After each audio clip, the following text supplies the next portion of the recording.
Ya, Assalamualaikum warahmatullahi wabarakatuh dan salam sejahtera. Untuk subtopik 7.2, kita akan tengok respirasi Arab. Okey, sebelum ni kita dah tengok respirasi Arab adalah respirasi yang berlaku dalam kehadiran oksigen. Kalau yang kehadiran oksigen terhad itu adalah respirasi anaerob ataupun fermentasi yang akan kita tengok dalam subtopik 7.3 nanti. Okey, untuk 7.2 ini kita tengok dahulu respirasi aerob. Okey, respirasi aerob ialah proses penguraian glukosa dalam kehadiran oksigen untuk menghasilkan tenaga kimia. Okey, kita tahu tadi substrat utama dalam respirasi adalah glukosa.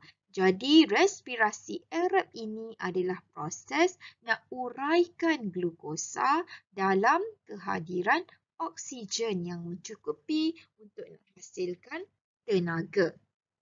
Okay. Oksigen digunakan untuk mengoksidakan glukosa bagi menghasilkan produknya, hasilnya iaitu karbon dioksida, air dan juga tenaga. Jadi respirasi aerob ini digunakan glukosa dalam keadaan beroksigen dan dia akan hasilkan 3 benda iaitu karbon dioksida, air dan juga tenaga.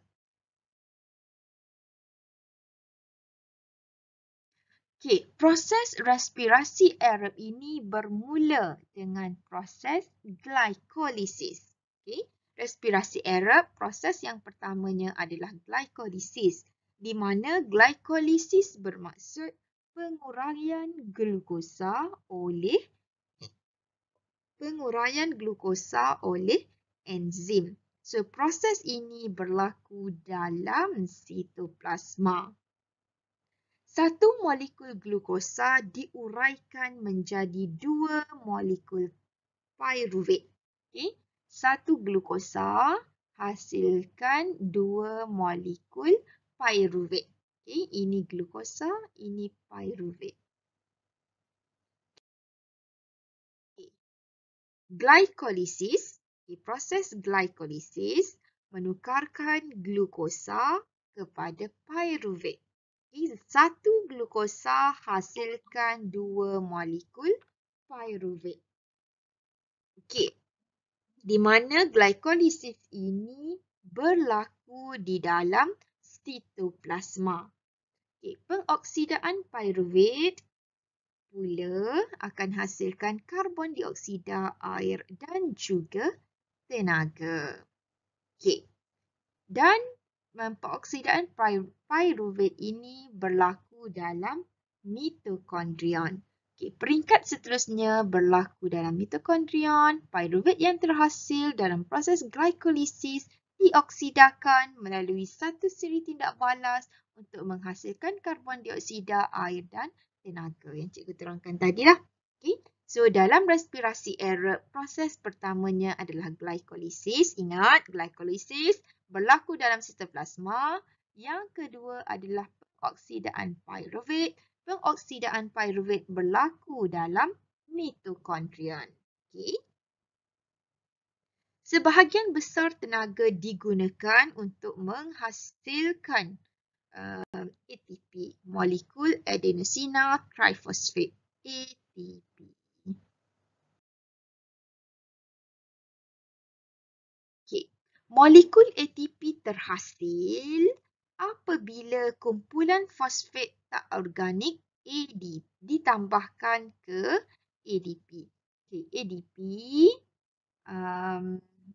ni fosfat, kumpulan fosfat tak organik, okay, dan dia akan hasilkan ATP.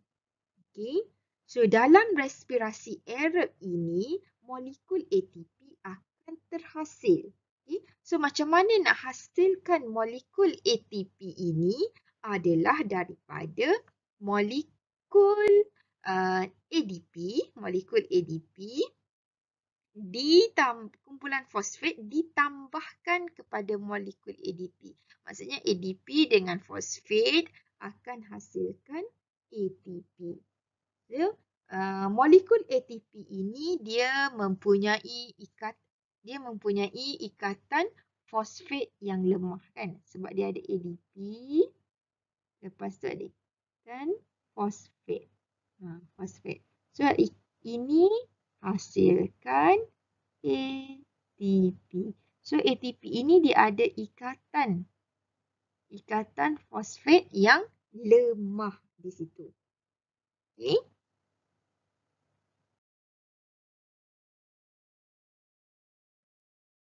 Molekul ATP mempunyai ikatan fosfat yang lemah. Apabila ikatan fosfat pada molekul ATP ini diputuskan, okay, tenaga yang terbebas dibekalkan kepada sel untuk membantu kita menjalankan aktiviti harian. Okay. So sebenarnya daripada ATP ini bila dia putuskan, kamu ingat lagi tadi kan, ATP adalah antara ADP dengan fosfat. Dia ada ikatan yang lemah kat sini. So dia ada ikatan yang lemah kat sini. So bila diputuskan ikatan ini, dia akan hasilkan semula ADP dan fosfat. Okay, semasa diputuskan, okay, so ATP nak membentuk ADP dan fosfat ini, dia akan bebaskan tenaga. So tenaga inilah yang akan dibekalkan kepada sel untuk membantu kita menjalankan aktiviti harian. Okay. So ini adalah persamaan perkataan untuk proses respirasi aerob. Yang ni kamu wajib kena ingat. Okay? Proses respirasi aerob senang saja sebab kita dah tahu proses respirasi aerob mesti dengan kehadiran oksigen. Kita juga tahu bahawa respirasi substrat utama dia adalah glukosa. Jadi glukosa dengan oksigen akan hasilkan karbon dioksida, air dan juga tenaga. Nilai tenaganya adalah 2898 kilojoule. Okay. So itu sahaja untuk 7.2. Nanti kita akan sambung subtopik 7.3. Terima kasih.